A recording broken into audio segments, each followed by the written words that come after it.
Chapter 13. The fourth planet belonged to a businessman. This man was so much occupied that he did not even raise his head at the little prince's arrival. "Good morning," the little prince said to him. "Your cigarette has gone out." 3 and 2 make 5, 5 and 7 make 12, 12 and 3 makes 15. Good morning. 15 and 7 make 22, 22 and 6 make 28. I haven't have time to light it again. 26 and 5 make 31. Phew.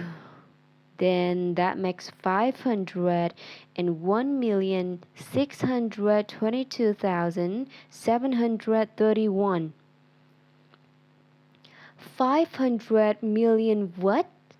Asked the little prince. Eh? Are you still here?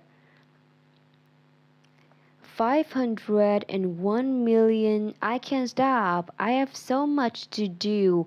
I am concerned with the matters of consequence. I don't amuse myself with balderdash. 2 and 5 make 7. 501 million what? Repeated the little prince, who never in his life had let go of a question once he had asked it. The businessman raised his head. "During the 54 years that I have inhabited this planet, I have been disturbed only 3 times. The first time was 22 years ago, when some greedy goose fell from God knows where. He made the most frightful noise that resounded all over the place, and I made 4 mistakes in my addition. The second time, 11 years ago, I was disturbed by an attack of rheumatism. I don't get enough exercise. I have no time of loafing. The third time, well, this is it. I was saying then 501 millions. Millions of what? The businessman certainly realized that there was no hope of being left in peace until he answered his question. Millions of those little objects, he said, which one sometimes sees in the sky. Flies? Oh no, little glittering objects. Bees? Oh no, little golden objects that set lazy men to idle dreaming. As for me, I am concerned with matters of consequence. There is no time for idle dreaming in my life. Ah, you mean stars? Yes, that's it, the stars. And what do you do with 500 millions of stars? 501,622,731. I am concerned with the matters of consequence. I am accurate. And what do you do with these stars? What do I do with them? Yes, nothing. I own them. You own the stars? Yes, but I have already seen a king who... Kings do not own, they reign over. It is a very different matter. And what good does it do you to own the stars? Does me a good of making me rich. And what good does it do you to be rich? It makes it possible for me to buy more stars, if any are ever discovered. This man, the little prince said to himself, reasons a little like my poor tippler. Nevertheless, he still had some more questions. How is it possible for one to own the stars? To whom do they belong? The businessman retorted peevishly. I don't know, to nobody.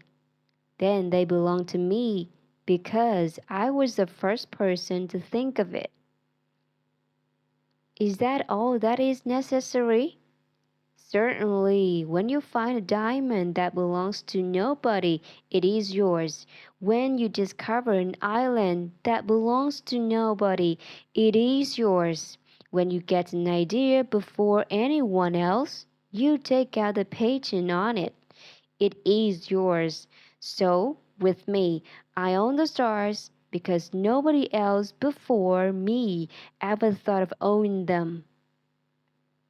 Yes, that is true, said the little prince. And what do you do with them? To administer them, replied the businessman. I count them and recount them. It is difficult, but I am a man who is naturally interested in matters of consequence. The little prince was still not satisfied. If I owned a silk scarf, he said, I could put it around my neck and take it away with me. If I owned a flower, I could pluck that flower and take it away with me. But you cannot pluck the stars from the heaven. No, but I can put them in the bank. Whatever does that mean? That means that I write the number of my stars on a little paper. Then I put this paper in a drawer and lock it with a key.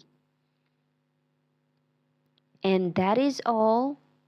That is enough, said the businessman. It is entertaining, thought the little prince. It is rather poetic, but it is of no great consequence. On matters of consequence, the little prince had ideas which were very different from those of the grown-ups. I myself own a flower, he continued his conversation with the businessman, which I water every day. I own 3 volcanoes, which I clean out every week. For I also clean out the one that is extinct. One never knows. It is of some use to my volcanoes, and it is of some use to my flower that I own them. But you are of no use to the stars.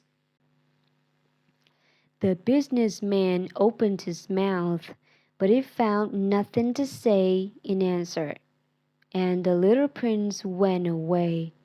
The grown-ups are certainly altogether extraordinary, he said simply, talking to himself as he continued on his journey.